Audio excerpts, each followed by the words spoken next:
अथ देवादिदेव महादेव नटराज शिव। हिंदू धर्म के त्रिदेवों में शिव जी का स्थान महत्वपूर्ण है।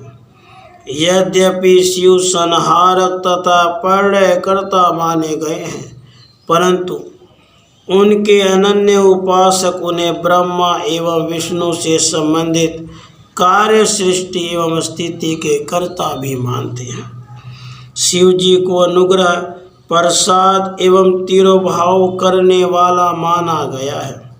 शिव के ये संपूर्ण कृत्य पंचकृत्य के परिचायक हैं।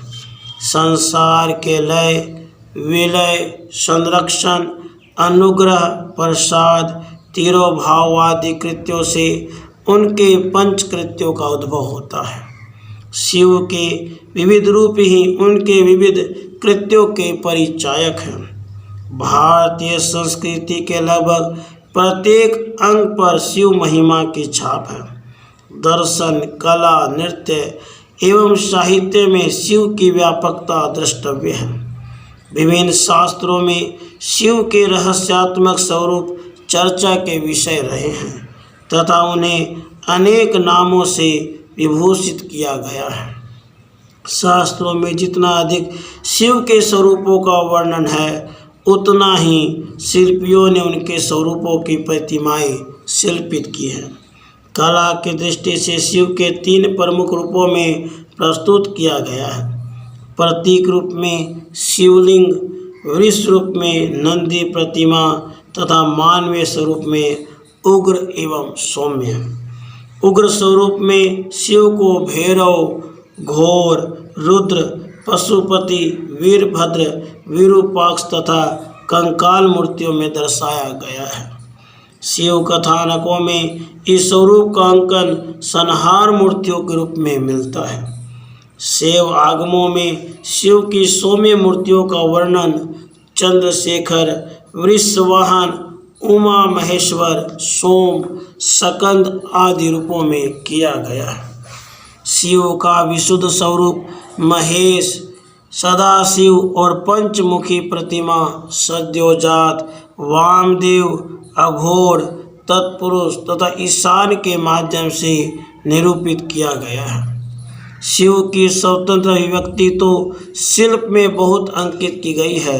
साथ ही शिव, शाक्त, वैष्णव एवं सौर आदि संप्रदायों का समन्वय संहार मूर्तियों द्वारा प्रस्तुत किया गया है। दक्षिण भारत की दिवालियों में शिव के अनुग्रह रूप की गंगाधर तथा कल्याण सुंदर शिव पार्वती परिणय मूर्तियां अत्यंत रोचक भंगिमाओं में शास्त्र अनुरूप प्रस्तुत की गई है।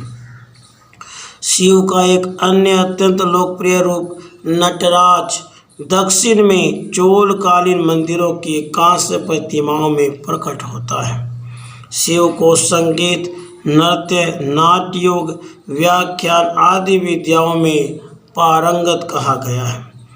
प्रतिमा विज्ञान की दृष्टि से शिव का अंकन सवश्वास है, सजीव है। शिल्पी की तुलिका का उन्मीलन देवादिदेव महादेव के उन्मेषकारी रूपों में मुखर हुआ है।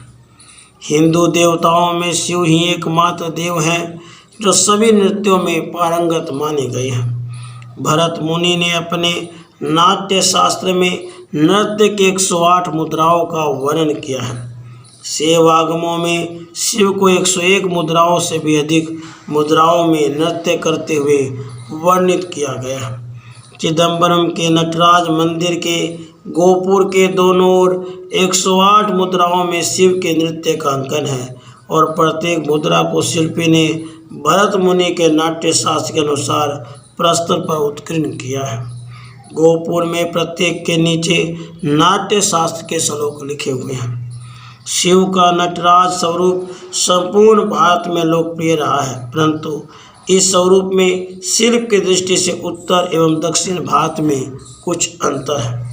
दक्षिण भारत के नटराज अपने बाईं भुजा में अग्नि लिए हुए रहते हैं एवं उनके पैरों के समीप झुका हुआ अपस्मार पुरुष म्यूलक रहता है, परंतु उत्तर भारत में ललित मुद्रा में बहुभुजी नटराज के पैरों के समीप नंदी अथवा नर्तन का अनुसरण करता सहचर रहता है।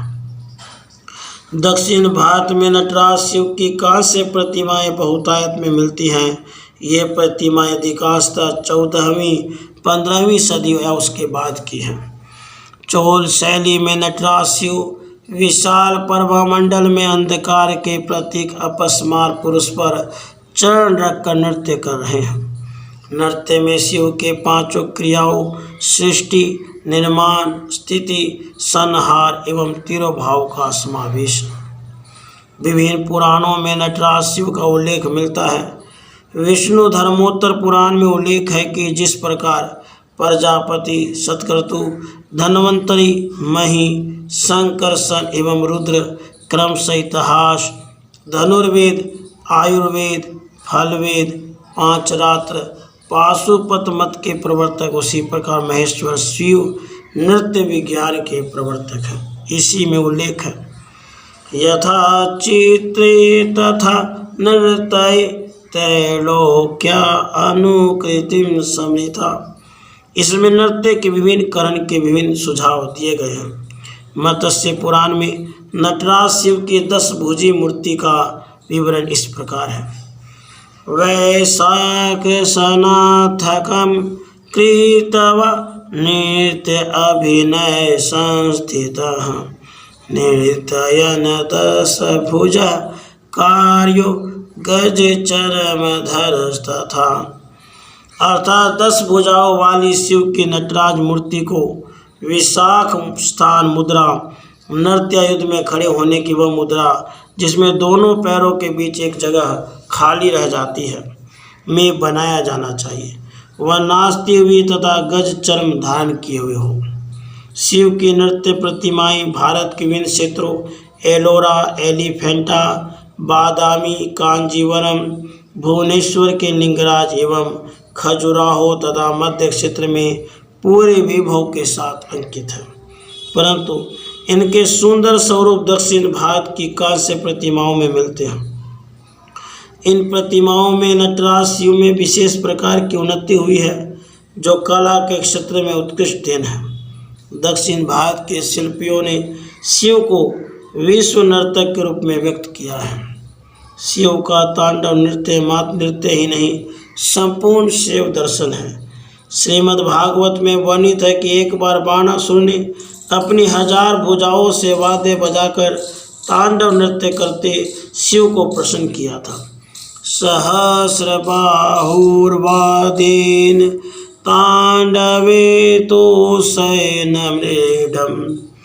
तांडव नृत्य में शिव की बिखरी हुई जटाएं ब्रह्मांड है, फुफकारता हुआ सर्प वासना है, गंगा ज्ञान है, चंद्र ज्योति है, तीसरा नेत्र अग्नि है, मुंडमाला संसार की निसारता है, पैरों के नीचे पस्मार पुरुष अज्ञान का प्रतीक है। तांडव शमशान का नृत्य है। भैरव या वीरभद्र के रूप सज्जा इस नृत्य हेतु की जाती है। तांडव के 5 रूप हैं। सृष्टि अर्थात जन्म, स्थिति अर्थात सुरक्षा, तिरोभाव अर्थात माया, अनुभव अर्थात समा एवं संहार अर्थात विनाश। जो कर्म सब ब्रह्मा, विष्णु, महेश्वर, सदाशिव एवं रुद्र के कार्य हैं और जिन्हें महादेव शिव तांडव नृत्य में क्रियान्वित करते हैं। कभी कभी उनके साथ नंदी, श्रृंगी, ऋषि, गणेश, कार्तिकेय एवं समस्त परिवार भी नृत्य करता है। उनकी जटाएं फैली हुई होती हैं और जटा के बाईं ओर गंगा और दाईं ओर चंद्रमा विराजमान रहता है। सुधा मयूखले खया विराजमान शेखरम। शिव संसार के क्रमबद्ध जीव के प्रतिपादन के लिए नृत्य करते हैं। उनका नृत्य पंचाक्षर नमः शिवाय 5 अक्षरों का समुदाय है। उनके पग में न, मध्य भाग नाभि में म, सकंद में सी, मुख में व एवं मस्तक में यह है। शिव के 4 हाथों में डमरू से निर्माण का उदय होता है। आशा के हाथ से अभय रक्षा प्रवृत्त होती है। अग्नि लिए हाथ से विध्वंस प्रवृत्त होता है। चौथा हाथ जो पैर की ओर उठा हुआ रहता है आत्मा का शरण स्थल है तथा ऊपर की ओर उठा हुआ पैर मुक्ति प्रदान करता है। तमिल साहित्य में उनमें विल्वकम में शिव के नृत्य की अलौकिक व्याख्या की गई है। यद्यपि शिव महान नर्तक के रूप में बहुत पहले से साहित्य में वर्णन किए गए हैं, फिर भी उनका प्रतिमा संबंधी वर्णन केवल शैव आगमों में ही मिलता है। एक सर्वोच्च नर्तक के रूप में शिव कई स्वरूप ग्रहण करते हैं और उनकी विभिन्न मुद्राएं नृत्य के विभिन्न स्वरूपों को दर्शाती हैं। प्रत्येक नृत्य में जीव निकाय के आध्यात्मिक कल्याण का लाक्षणिक अर्थ समाहित रहता है।